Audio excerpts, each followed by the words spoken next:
So, अवतार मेहर पापा की जय. अवतार मेहर पापा की जय. अवतार मेहर पापा की jai. So over to you, Gadekar uncle. Thanks for joining in. So everybody is here, and without further delay, it's all yours now. At this point. Thank you.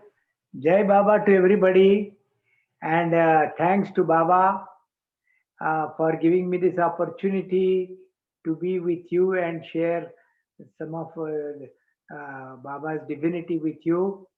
And thanks to Ganesh for organizing this program. There was some technical issue in the beginning. I apologize for that. And now we are on. We are on. Yes. So I was asked to share some of Baba's experiences and Baba's stories. Yes, Ganesh? Yes? Uncle. Yeah. So it's all yours. Whichever experience you want to share. Yes. So we continue our stories of Baba and our stories with Baba, and we have to go back in time frame. The period is around 1947. 1947, India had just got the independence, and it had become a free country. It had become free from the British rule, and my father was working with the government. So earlier he was the employee of the British government, but then after 1947 the new government came in, and his services were transferred to the new government, and the new department was established, and it was the Department of Social Welfare. The period is 1947, and location is Solapur. Solapur is a small place, district headquarters, uh, uh, not very far off from Pune. And that is my father and our family, we shifted to Solapur because we were posted earlier. And then this assignment was taken up by my father, and he started his services in 1947. Now, in 1947, Baba was staying in Mehrabad, and I was about 11 years old. I have got very vivid memories of visiting Baba in Mehrabad, and at that time, the beauty of Meher Baba was indescribable. He had long hair flowing down to the neck, and his face was so radiant and glowing, and he had very eyes, sharp and penetrating eyes, and very pointed, prominent nose. And his personality was such that whoever comes in Baba's contact, he would not like to leave that place and would like to remain in Baba's company. And Baba's the magnetism of his personality was such that people were attracted to him, and people were fixed. They were in many. I have seen many people go in trance before Baba, and when they would go in trance, they would forget about this gross world. I have seen people uh, losing their consciousness before Baba during the Savas period. I am talking about 1947, 48, that period, and then people would just lose their consciousness before Baba, and they would forget everything. I remember one incident then during the Savas period in the 50s, that one person, he was uh, so much overwhelmed with love for Baba that he started removing his clothes, and he was practically becoming naked in front of Baba. Then Baba stopped him and asked him to put on the clothes, then called him and embraced him and said that I am very happy with your love with me, and I am very pleased. And Baba gave an embrace to him and kissed him. So that was the period, and that was the period in uh, Ahmednagar in Mehrabad particular, which was Baba's headquarters. In 1947, I was a school-going kid, as I said, and uh, I was studying in the high school, and there are several memories of our stay in Baba, stay in Solapur, and memories of Baba. Baba visiting Solapur in 1943, that program I have described during my last meeting. So let us continue about Baba's relationship with Solapur. Though Baba has visited Solapur in 1947 and Baba's name started spreading in Solapur because of the efforts of my father, who was the uh, district education officer, and he was in charge of spreading education in Solapur district, and he was required to travel extensively. And during his travels, wherever he used to visit any school, he would he would convene a meeting of all the teachers and then talk with them one to one, person to person. And if any teacher showed spiritual inclination, he would sit separately with him and talk about spirituality and then talk about Meher Baba. And that is how many people were brought to Meher Baba. And as you know, Parnathu is one of those. So that was the period. And I was a small kid at that time. In 1947, when the country became independent, my father was transferred from Solapur to Pune. So in Pune, the family shifted and the office was established and the office was given a new name, this Department of Social Welfare. And my father was transferred as the administrative officer for that thing, as a social welfare officer.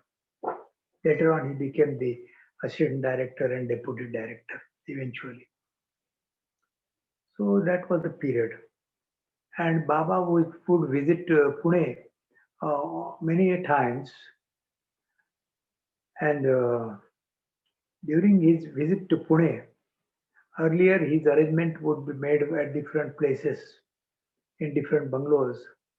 Earlier there was the bungalow of Sangvi, and Baba stayed for a month or so in Sangvi's bungalow on Prabhat Road in Deccan Gymkhana, and that was arranged by Nirvan Jasawala and my father. But eventually in 1951, a Guru Prasad was made available for Baba's stay. And Maharani Shantadevi had come in Baba's contact and she had placed Guru Prasad at Baba's disposal. And she had told Baba that Baba, this bungalow is at your disposal and I dedicate this bungalow to you.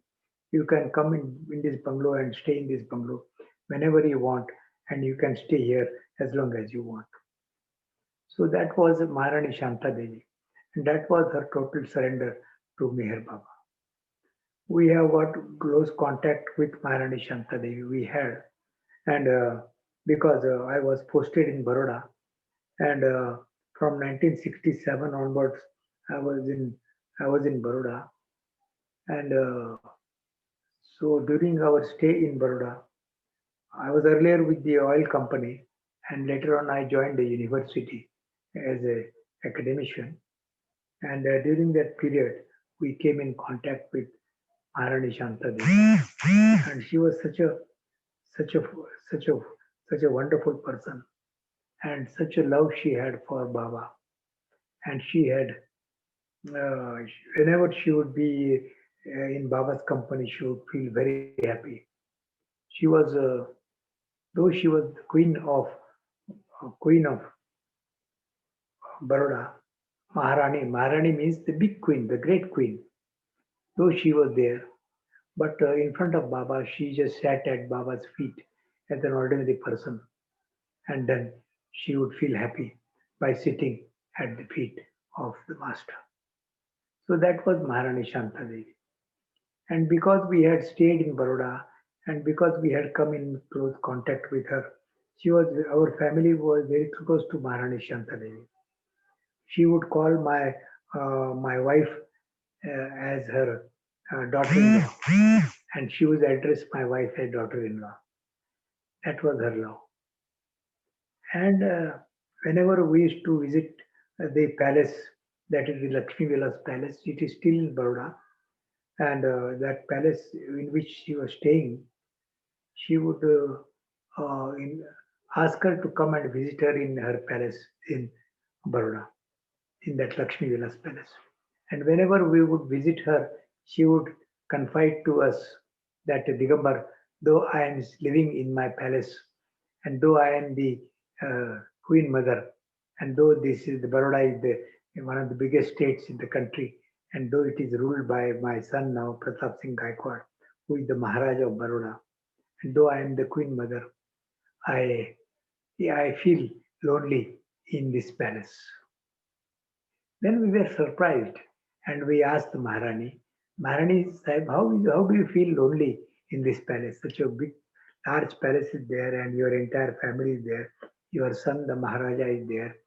Your daughter-in-law and the grandchildren are there. Then she would pause for a while and then she would look at us and she would tell us that Digambar, though I am staying in the palace, in this palace, Meher Baba is not there.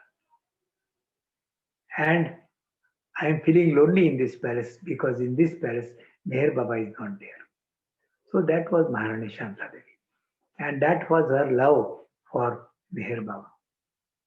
And whenever Baba would come to stay in Guru Prasad, Maharani Shanta Devi, though she was owner of Guru Prasad, she would stay at some other place. And from that other place, she had several houses in Pune, several palaces in Pune. She would stay in one of the other palaces. And from that palace, she would come to Guru Prasad for having Baba's darshan. Because that was Baba's instruction.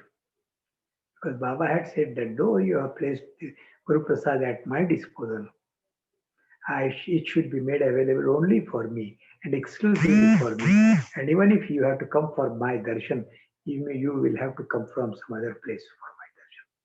So this Baba's instructions she obeyed. And she was so close to her family. So that was Maharani. And then later on, we shifted to Baroda. And in Baroda also, there are so many memories of Meher Baba. In Baroda, Baba activity started in our house and regular meetings would be held. And see, I was a professor in the university which was named after Maharaja Sayajirao. The name of the university is rather Maharaja Sayajirao University of Baroda. Now, who was Maharaja Sayajirao? Maharaja Sayajirao was the father-in-law of Maharani Shantadevi. So, she was the owner in one way of the university. The university was owned by the Gaikwad family, and the name was also given after Gaikwad. The university is named after Maharaja Sayajirao Gaikwad. But though she would visit the university, though she owned the university, she would come and visit our quarter because I was just an employee of the university. I was just a professor of the university. In the capacity of the professor of the university, I was allotted one quarter, and in that quarter we were staying, and Maharani would come and visit us in this quarter.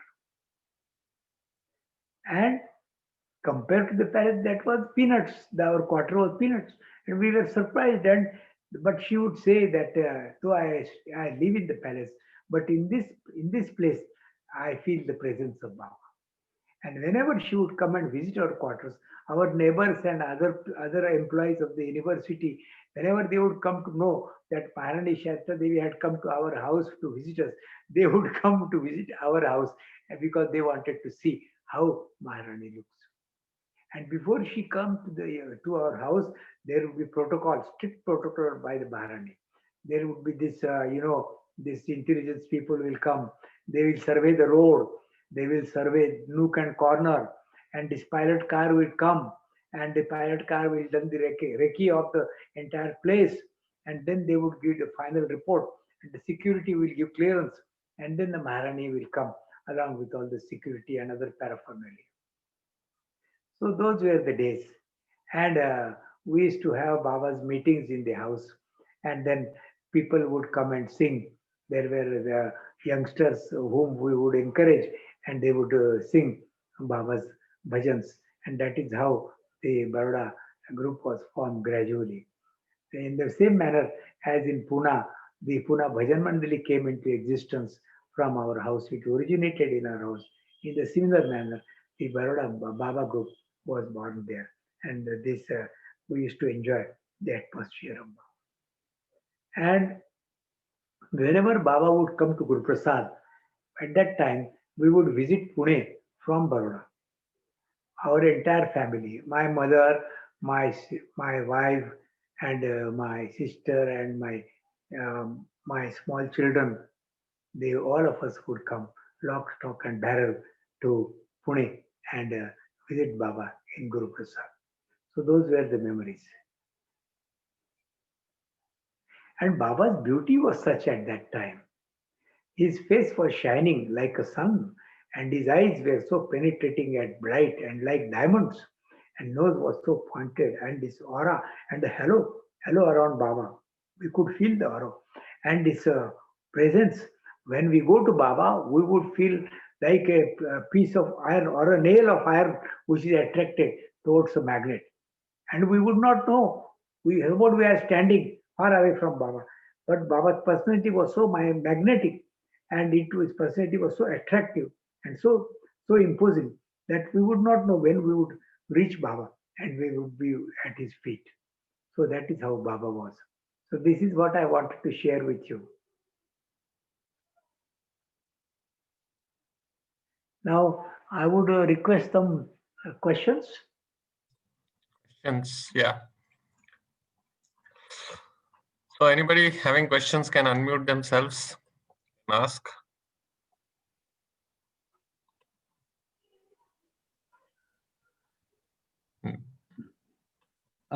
Maybe Jeff, yeah.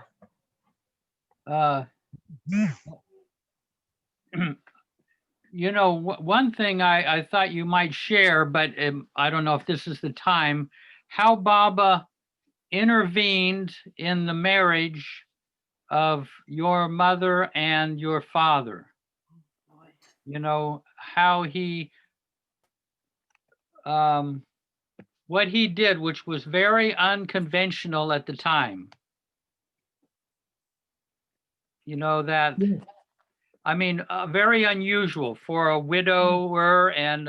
That is true. That is very true. Jeff, that is very true. Yes. But can you give us the story of that, or will that take too much time? Oh, if you want, I can tell the story if you have the time. We have a lot of time.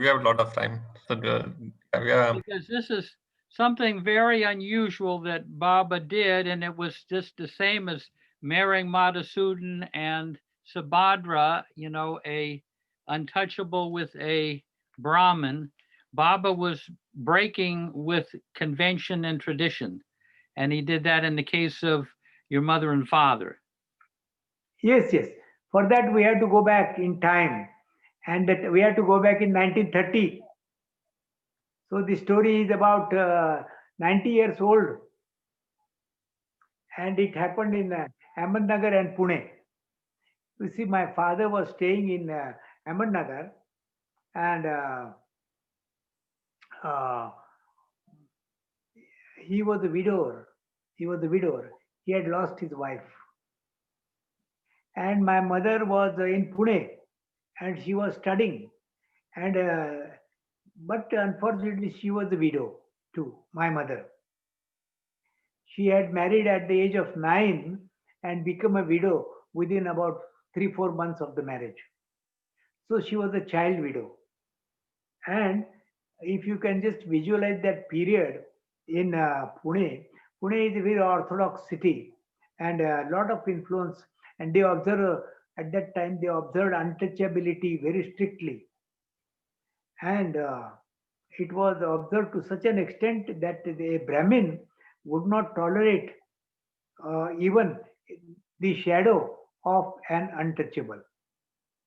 So if the untouchable is passing on the road and if his shadow falls on a Brahmin, the Brahmin will not only curse and abuse the untouchable, but he would go home and he would take a bath because he considered himself that he was polluted by the shadow of the untouchable. So that was the scenario at that time. And it is in this scenario that my father, who belonged to one of those communities, and he was encouraged by Baba to pursue his studies because he was interested in studies and he wanted to study and continue his studies.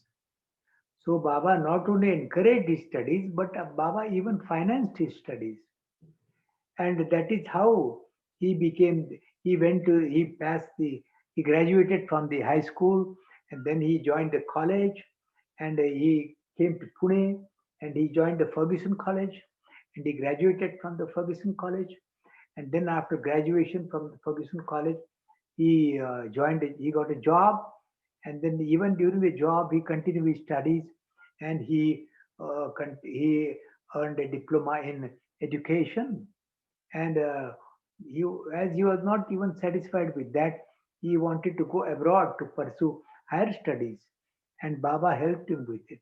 That and my father applied in the University of Edinburgh for admission to the course in diploma in education, and that was in the year 1948 or so.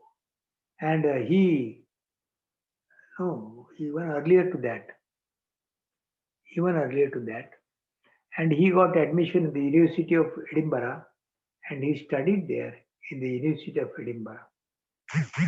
And when my father had gone to Edinburgh to pursue higher studies, at that time he was married to my mother, and he had two children also. We were also born. I had an elder sister named Nalini, and then myself. So when he got the scholarship to go to Edinburgh, then this topic was broached before Baba, that Baba was in Mehrabad and my father was to go to Scotland because he had secured admission in the University of Edinburgh. So this happened in Mehrabad in front of Baba. And Baba was informed that he had got admission there as if he did not know, because Baba knew everything. He was the omniscient, he knows everything. So when it was told to Baba, Baba was very happy. Baba said that my mother was there. Then Baba asked my mother, your husband is going to England to study education and higher studies. He was the first person from the community to travel abroad. And you must be very happy. He looked at my mother and told her that you must be very happy, Gunatai, that Ramachandra Gadekar is going abroad. Then my mother looked at Baba, and then my mother replied, yes, Baba, I am very happy, but at the same time, I am rather skeptical.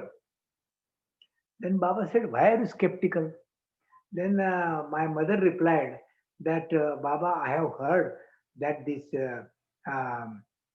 women in England and Scotland, they are very fair, and they, whenever any eligible young men go there, they entice them and they catch them in their net.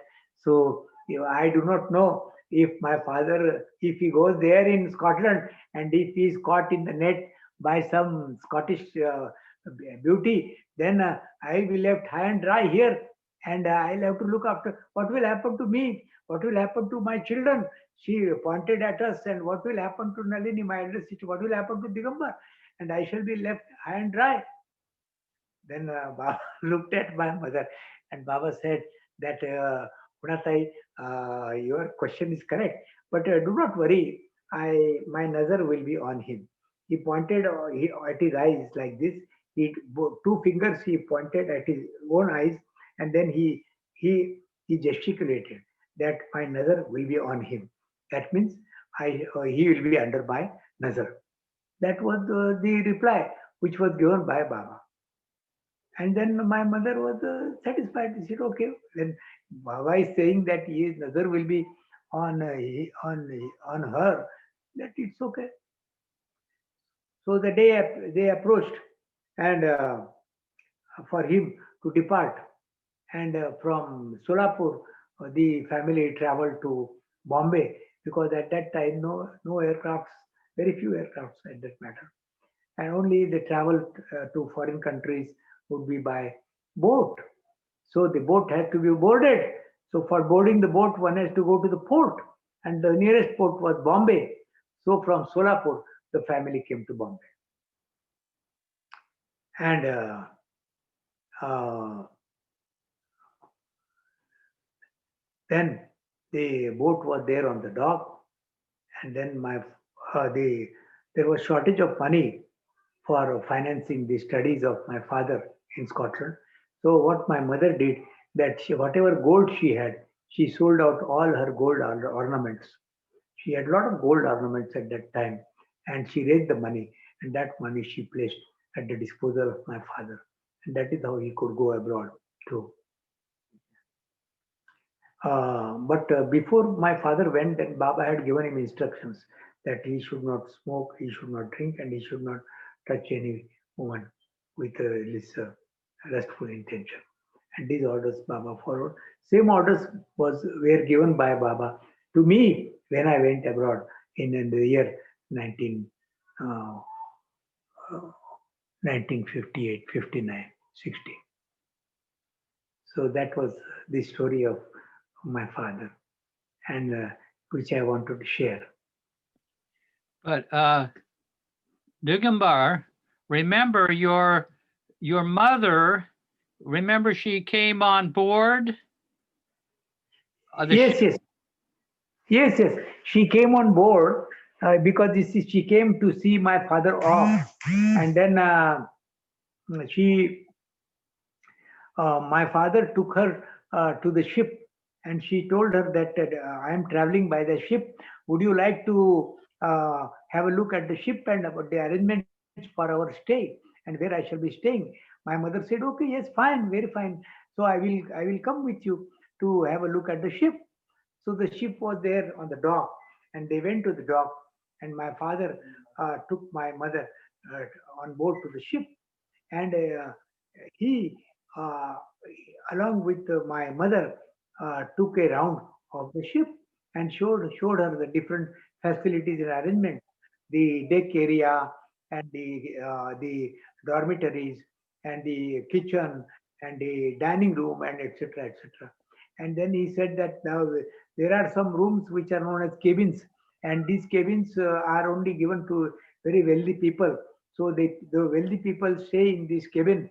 And would you like to have a look how at one of the cabins? And my mother said, yes, yes, I don't mind. So he caught hold of the hand of my mother, and he took my mother to one of the cabins. She opened the door, and they entered one cabin. And my mother entered that cabin, and she was surprised because that cabin, who was sitting in that cabin? Meher Baba was sitting in that cabin. And Baba was smiling because Baba wanted to give a surprise to my mother, because she was worried what will happen to my father. He's going alone, and he may be enticed by some Scottish lady and like that. So my father was there, and my mother was there before Baba. And Baba looked at my mother and said, Unatai, now you are convinced that I am having my nazar on him. I am having my nazar on him to such an extent that I am also traveling with him to Scotland. So my mother was very happy, and she was She was comforted and she was assured that Baba's nazar will be on my father. So that is how, and the ship sailed, and then Baba was on the same ship, and my father was also on the same ship. Now, my father, for him, it was the first experience to travel abroad, and he had come from a very small family, very poor family, and though he was educated, uh, there were many things he had to learn before he put his foot on the soil of England. And he did not know how to dress properly, Western dress. He did not know how to greet people. He did not know how to say hello and good morning and good night and etc. He didn't know the table manners, but he was taught the table manners on the ship. And who taught the table manners to my father? Meher Baba, because the Baba was traveling with the company and all the disciples were there. And Baba would tell my father, now if you sit on the table, you have to hold a fork in this hand and you have to hold the knife in this hand. And that is how you use both of them. And then you cut the piece. You put you use the fork for holding the piece and you cut the piece with the knife on the left hand.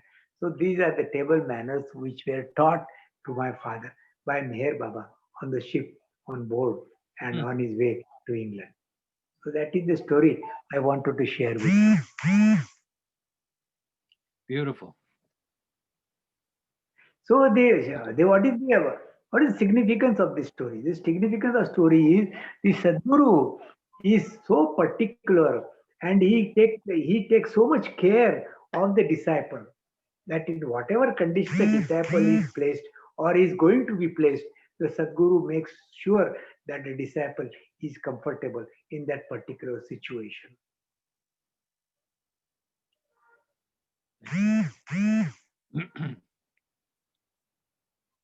Beautiful. Thank you for sharing. So we had Betty. Betty wanted to ask something. I could see her hand raised. Baba Digambar.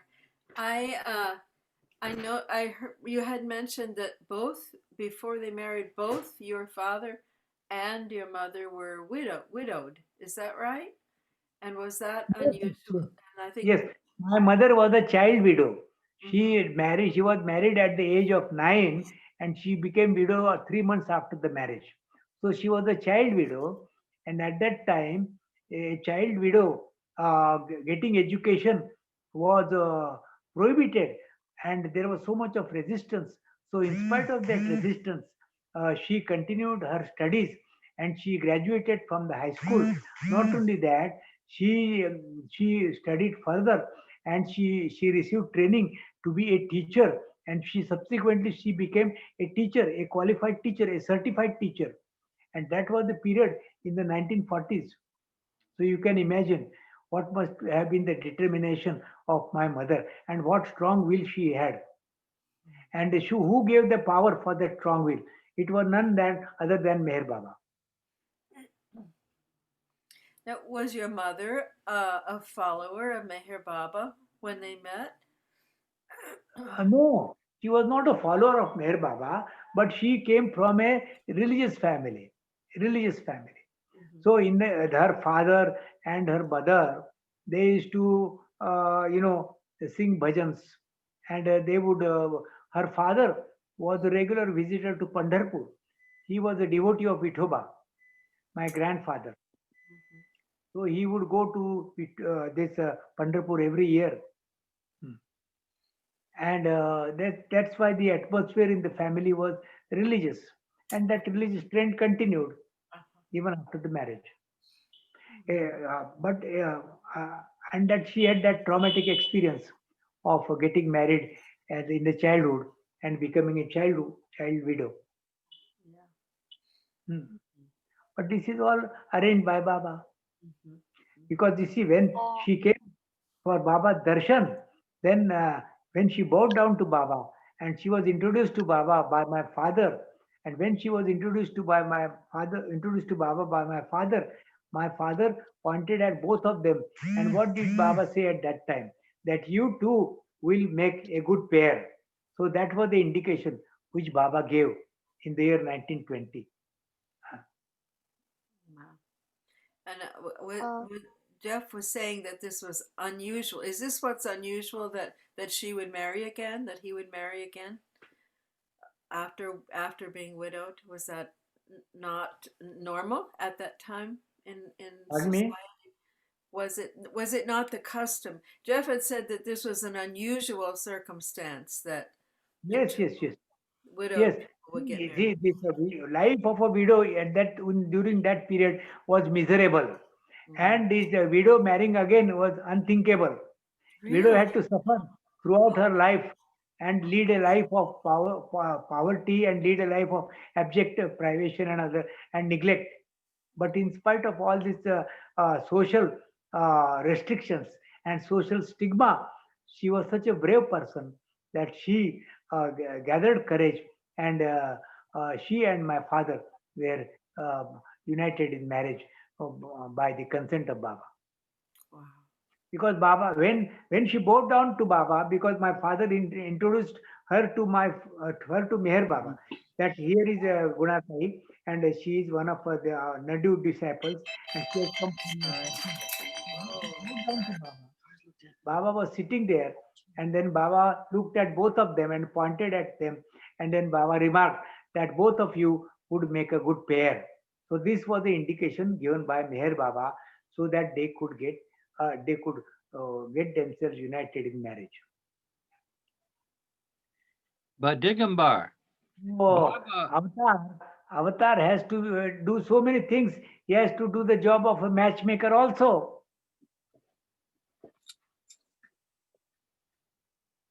Digambar. Yes. But Baba, there was a little bit of deception that had to take place in order for the two of them to get married.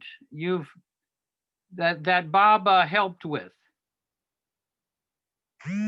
They couldn't get the marriage wasn't approved by the parents, so Baba helped encourage them to get married in a certain way. You recall that? Yes, yes, yes.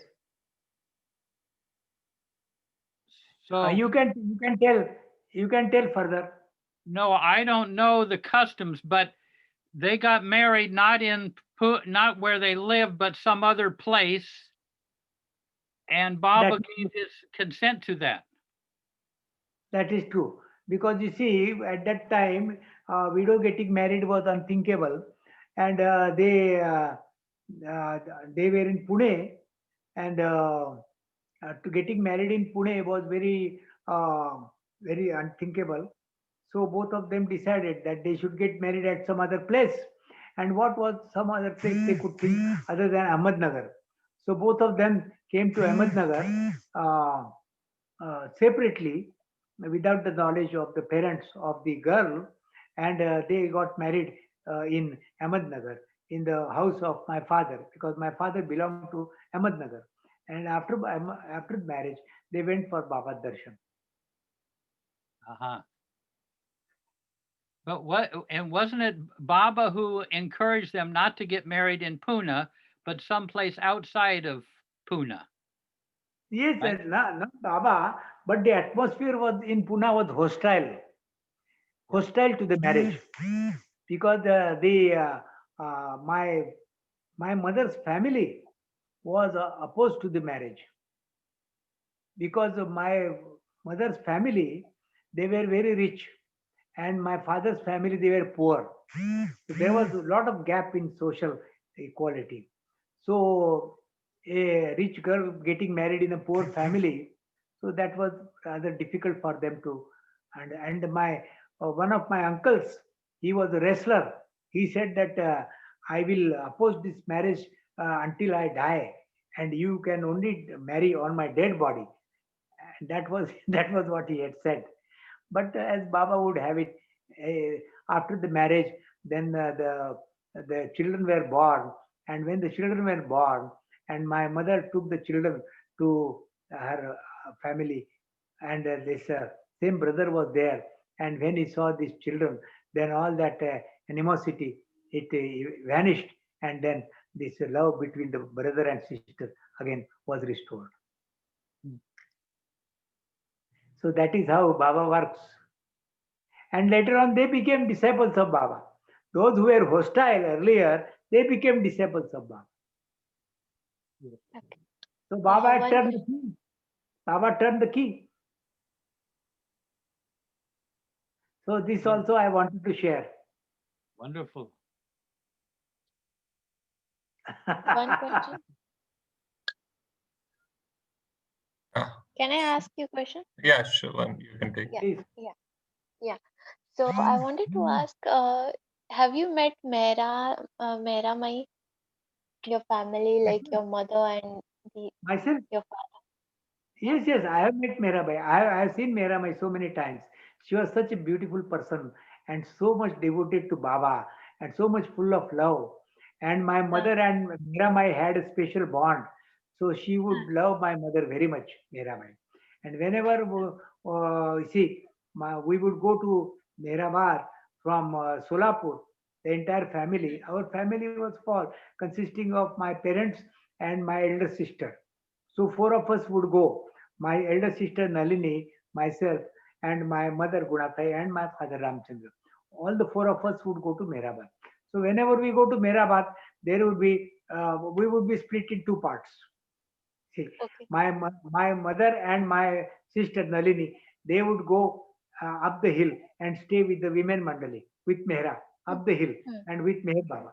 And myself uh, and my father, we would stay down the hill in Mehrabad in the Dharmashala area. So that was where we would be put up. So, and okay. the dividing line was the railway track.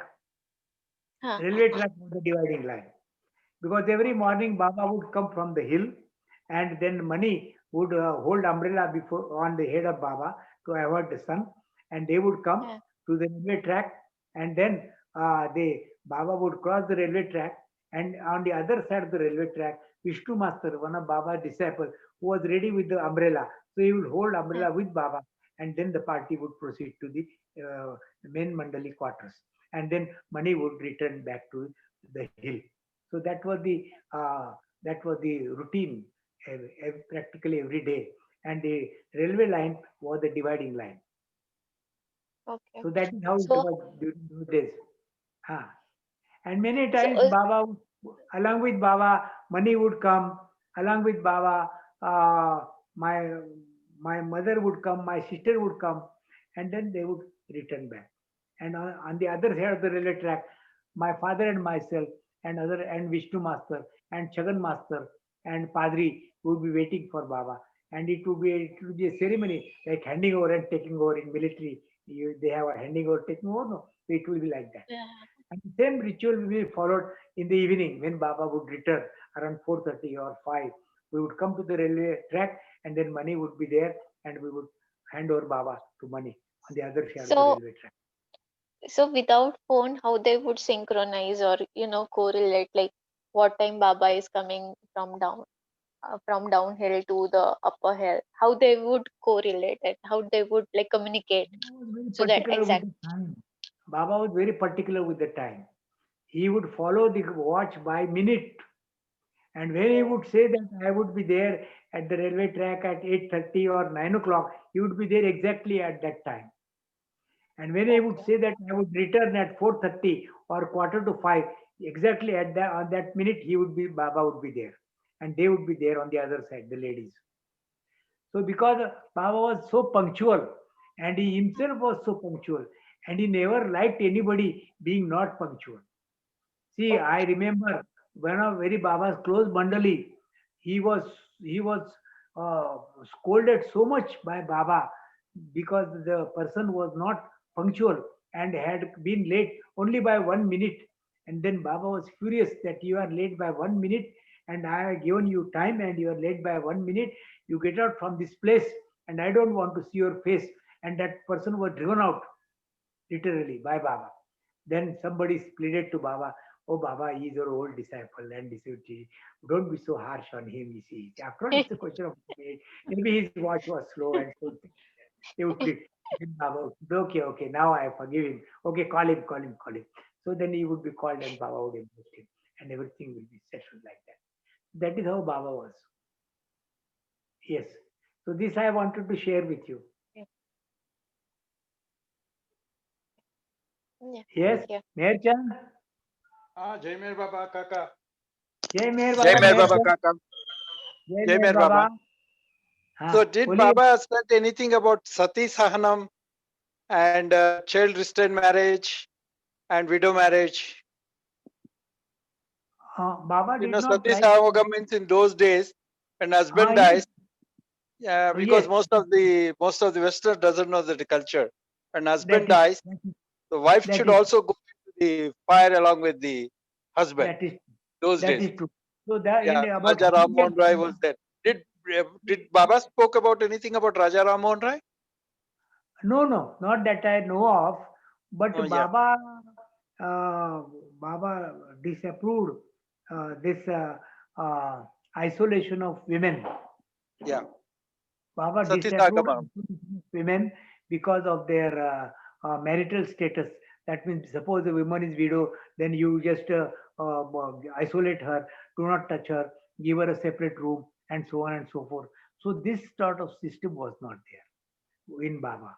Baba did not like. Not only that, the people were so orthodox that women were put in quarantine every month because they had the period, monthly period, and during that those days they would be quarantined. Nobody would be allowed to touch them, nor they would be allowed to be in contact with anybody.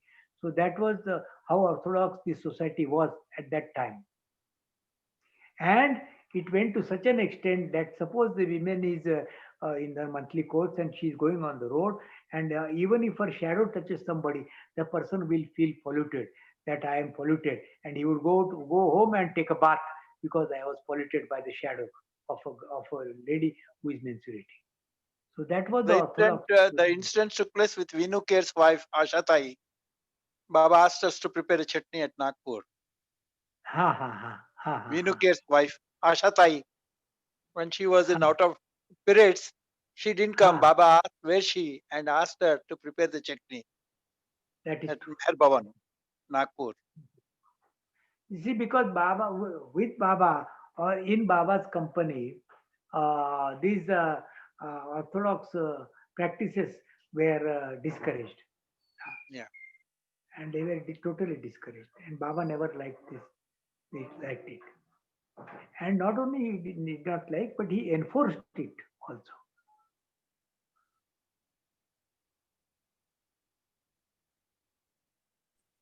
And that is how my father and my mother they got married, because my mother was a child widow and my father was a widower, and a marriage of child widow at that time was unthinkable. Ah, but only because of Baba's grace it could happen. Thank you, Kaka. Ah, so now, Meherchan, Yeah, thank you. any other question? Yasmin has raised her hand. So Yasmin, Yasmin, Hi, yes. hi, Jai Baba. What Jai was the Baba. age difference? What was the age difference between your father and your mother? Oh, not much, maybe about 5 to 10 years, not much, not much age difference. Yeah, I think the Westerners don't know how much the poor widows had to go through. I mean, they were ostracized, they were considered unlucky, they were shaved, they were given horrible clothes to wear, and they were put through a lot of persecution, the Yes, widows. indeed. That is true. And the Yeah, life of a was really unbearable, and it was practically like a hell, living hell for a yeah, widow. and Mahatma Gandhi also tried a lot to promote widow remarriage and widow education and uh, education for ladies and all. He was No, also quite. Una this Maharishi Karve, Dhondokeshu Karve, he did a lot for this upliftment of widows. He And established also SND. child marriage. they try to stop children, people getting children married at a young age, at 7 years and 9 years, and that also was kind of uh, discouraged later, that they should be at a more appropriate age. Marriage should take place at a more appropriate. Child marriage should be abolished later on. Of course, this was all Reformation in the Hinduism. Reformation, all these Reformation practices, they started. And of course, Baba himself, I said, encouraged all this himself, that this all should take place for women. Yeah. Not only that, Gadekar Kaka, in a Hindu Brahmin family, if husband dies, wife should shave her head clean. She has to shave her hairs, and she should wear only white cloth sari. And That is true. yeah, Throughout her life. then they know that she's a widower, and she is not supposed to wear ornaments or anything, not even that kumkum, what you call, put on the forehead and all that. So tradition was there. In so much traditions were there those days. Yeah, Yes. and she was also humiliated. She was never allowed to attend marriage ceremonies or any ceremonies, or she was considered unlucky if she attended a ceremony. And she was very much humiliated in those days, widows. So I think Baba did something great for women, and really he blessed. Reform. Pardon? Social reform. Yes, social reform. Exactly. It was social reform. So Baba put his stamp of approval on all that. That's true. Yes, Betty. Oh, I wondered yes. what your family, what you did in the new life period. Did Baba? I wondered what did he have any special directions or anything like that? New life period. Before the new life started, there was a meeting was held in Mehrabad, which my father attended, and other Baba disciples were also there. Dr. Deshmukh was also there, and others, Padri and so on, so many people. And then this Baba had decided to go on the new life, and this meeting was held probably in the month of August or so. I was also present at that meeting, I think. And then the Baba passed on the piece of paper, and those who want to join new life, and then you have to write yes and no, like that, yes or no on the sheet. And then these those who had written yes, they were called as yes walas. So yes walas means they would write, they would join Baba in the new life. Those who had written no on the sheet, they were called no walas. And there was other group of disciples who Baba had chosen to make arrangement for the Baba's travels to the new life. That is Meherji Karkaria and Nariman Dada Chanji and you know this Ramju Abdullah and so on. So these 4 or 5 persons, there was a group, and that group was known as arrangement walas. So there were 3 groups: yes wala, no wala, and arrangement wala. So my father, because he was in a job, and Deshmukh also having job and a family, so they had written no. So Baba had said, okay, you can remain in, you may not come, but you remain with the family. But by remaining in the family, you lead a life of new life. So as the same manner as we shall be living. So they led that life, uh, though they were with the family during that period, 1949, 1950. Was that the arrangement Wallace then who stayed behind but lived the new life? Is that right? Pardon me? That was that the arrangement Wallace who lived the new life? Arrangement was mainly the financiers. They were the Meherji Karkaria and Nariman Dada Chanji, and they are making those who would make arrangement for Baba's stay during different places. Ramju Abdullah was also one of them. There are 5, 6 people like that. They were called the arrangement walas. So yes walas, no walas, and arrangement walas. So what was your father? Which one? Which? Father, he had written no, because Baba had told him that you are having a job, you are having a family. So to him and to Dr. Deshmukh, Baba said, you write no, it's okay. But by remaining in the family, you lead a life of new life. So they remained in the family, but they led a new life. The same manner that Baba had led while during his journeys and travels across the India. How did that affect your family, your mother and you two children? How, as if your father was living as if he was in the new life, how did that seem to you? My mother was very cooperative with my father. So not only that, but many times she would also give company to my father in following Baba's order. Because I remember once Baba asked my father to observe silence for 1 month. And my mother said that because he is observing silence for 1 month, because I am his wife, and because I am, so I should also give him company. So she also observed silence for 1 month. So both my father and mother, they were silent for 1 month. And when they were silent for 1 month, we decided that my elder sister and myself said that because our parents are silent for 1 month, we should give them company. So we cannot remain silent for 1 month because having our school and classes, but at least for 1 week. So for 1 week we observed silence, my elder sister and myself. So for 1 week the entire family was silent, and there was pin drop silence in the house. The maid will come and do the job and go away quietly. That's all. So for 1 week, total silence in the entire house. So that is all Baba's play. Baba must have enjoyed this.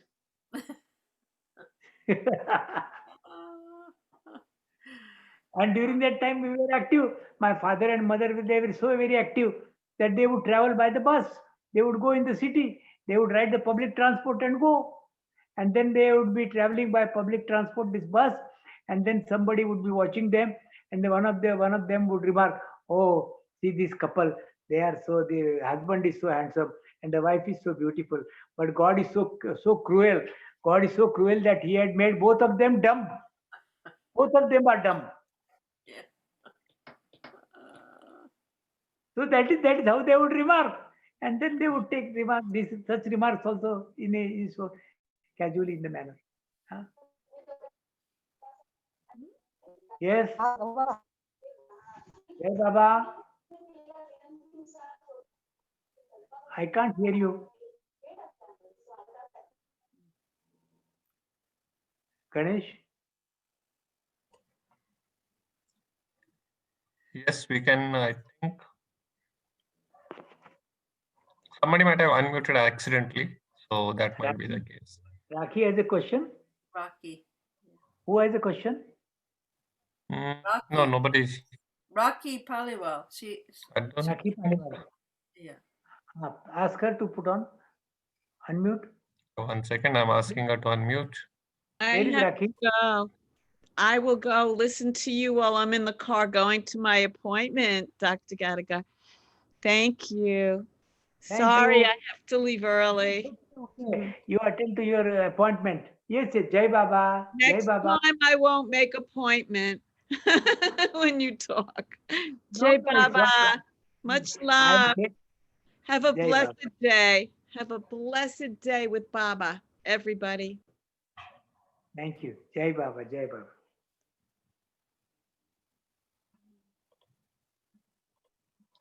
Okay, I think, no, she's not in. So I think we should, I think that are the questions that today we had. So thank you very much, Gadekar uncle. Beautiful session. And really thanks to us. It's always nice to have you because it connects us to Baba and helps us remember him. So let us all thank to Baba. And it's Thanksgiving time, so thank you, Baba. So we can say 3 times Avtar Mere Baba Ki Jai. Everybody can unmute themselves. We'll say 3 times Avtar Mere Baba Ki Jai, and then we can close this session. Okay, So- I'll do quickly. Thank you, Baba. Yes. अवतार अवतार मेहर बाबा बाबा की जय। जय। अवतार अवतार बाबा की जय। बाबा की जय। अवतार अवतार मेहर बाबा बाबा की जय। की जय। की जय।